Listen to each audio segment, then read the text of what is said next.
Hello and welcome. In today's class, we'll be solving the banner program. This question appeared in ISC Computer Science 2018 practical paper. So, according to the question, the names of the teams participating in a competition should be displayed on a banner vertically to accommodate as many teams as possible in a single banner.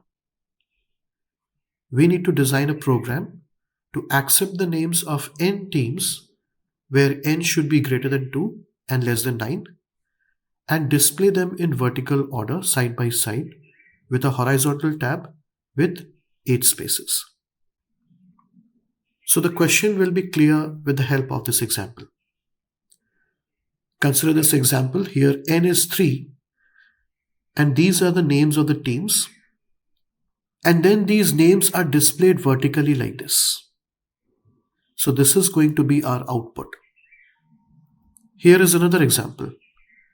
N is 4, so we are entering 4 teams, the names of the 4 teams, and then in the output we print the teams vertically like this.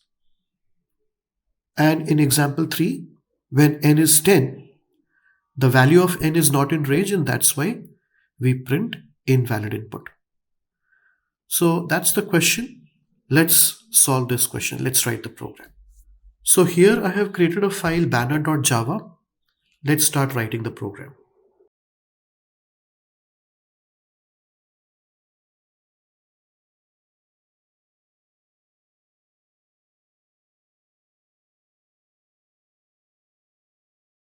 We create the scanner object.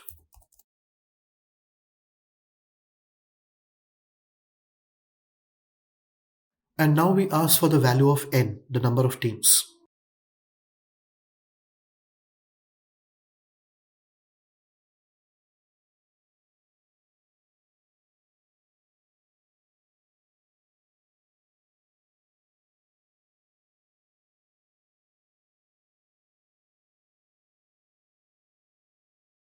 Once we know the value of n, we have to check whether it's valid or not.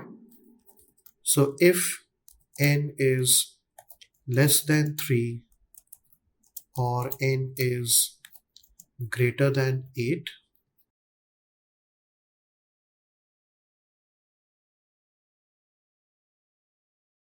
we print invalid input.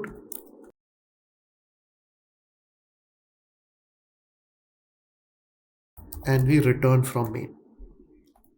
Otherwise, we create an array of string data type with size n, because we will be using the array to store all the team names. And we run the loop.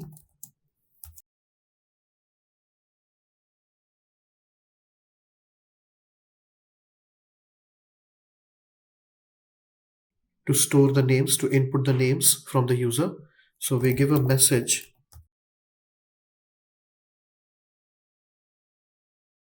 team I plus 1.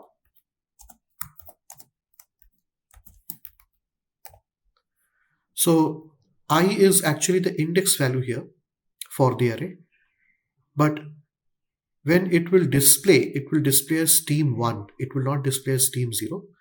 That's why we are doing plus 1 here. So a of I equals in dot next line. So this way we have stored all the values, all the team names. We take a variable len is equal to a0 dot length. This is how we initialize the variable len, and now we run the loop starting from 1, means starting from the second index, and we go till the end.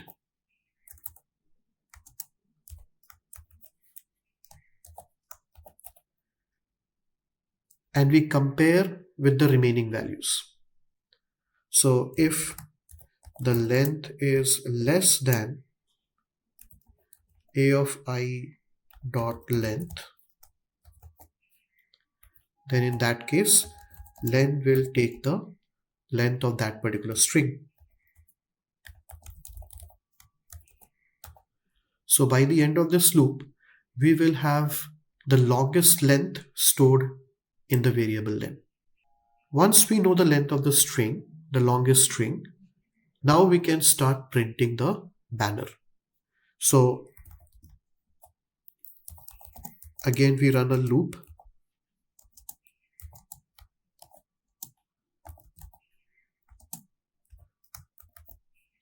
So obviously, this will go length times from 0 to less than len. It will go length times because all the characters of that longest string has to be printed. So the outer loop is going length times, and the inner loop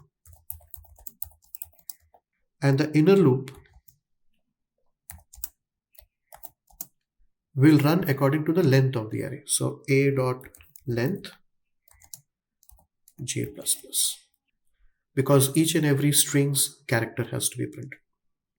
Now if the I value is less than the current string's length,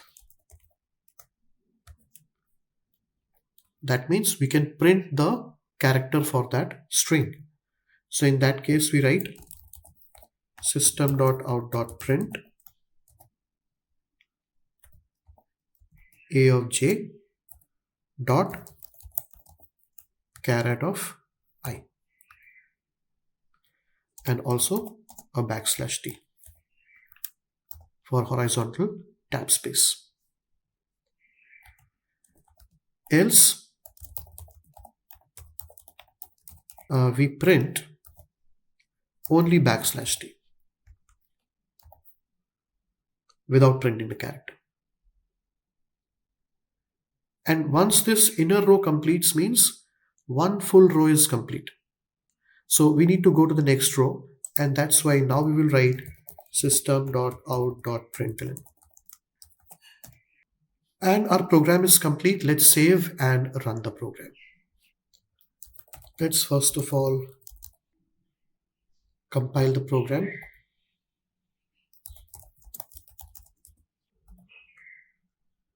So let's give ns3. Let's give team 1, then team 2, and team 3.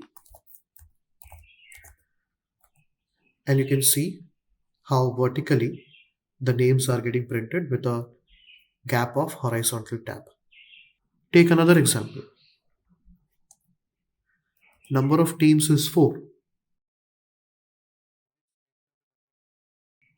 And let's enter the team names.